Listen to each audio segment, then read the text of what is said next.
finally we got here. Actually, yesterday in the previous video, I was talking about to make a video uh, regarding Imperfetto versus Passato Prossimo because a lot of students, probably all of them, they have a hard time deciding between one or the other, when to use one or the other, and it's actually difficult. So, in this video, let's try to solve the issue.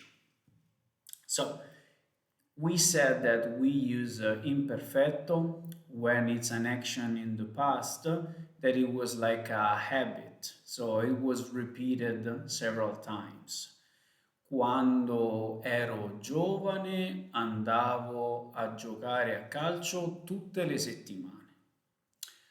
Or also when we are doing two things at the same time, or like two actions are happening at the same time in the past. So, ehm, Luca studiava mentre beveva un tè.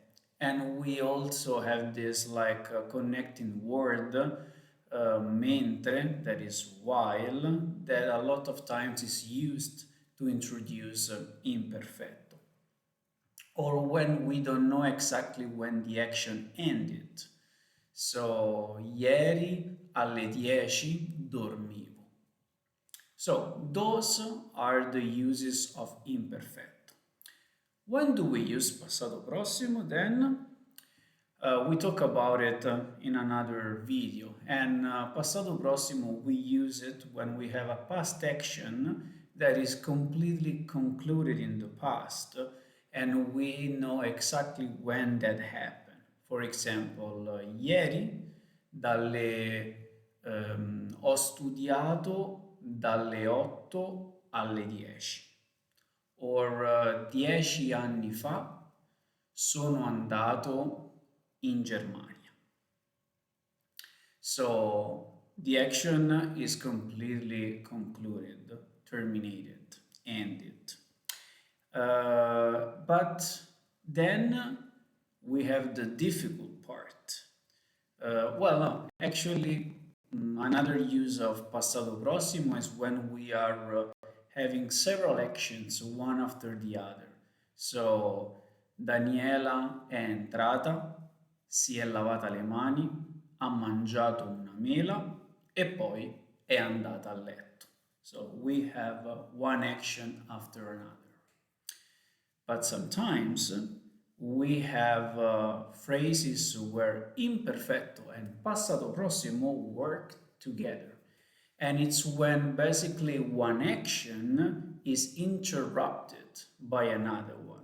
And this is probably the worst case scenario for students because they really don't know how to use it.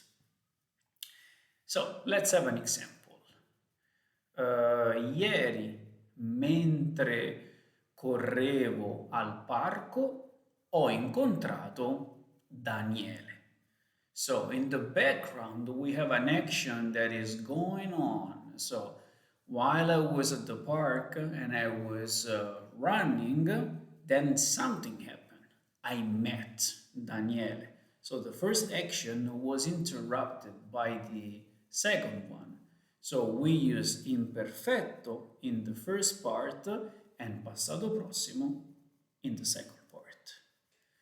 So I hope this video was helpful. Actually, I think we described more or less all the case scenarios that we have with imperfetto and passato prossimo. If I forgot something, please write me in the comment or send me an email. Well, that's all for today. Now you know how to use imperfetto and passato prossimo. Quindi praticate, praticate, praticate, che è la cosa migliore. Fate esercizi. Spero che questo video vi sia utile e noi ci vediamo nella prossima puntata con un altro argomento di grammatica italiana. Ciao ragazzi e a presto da Francesco.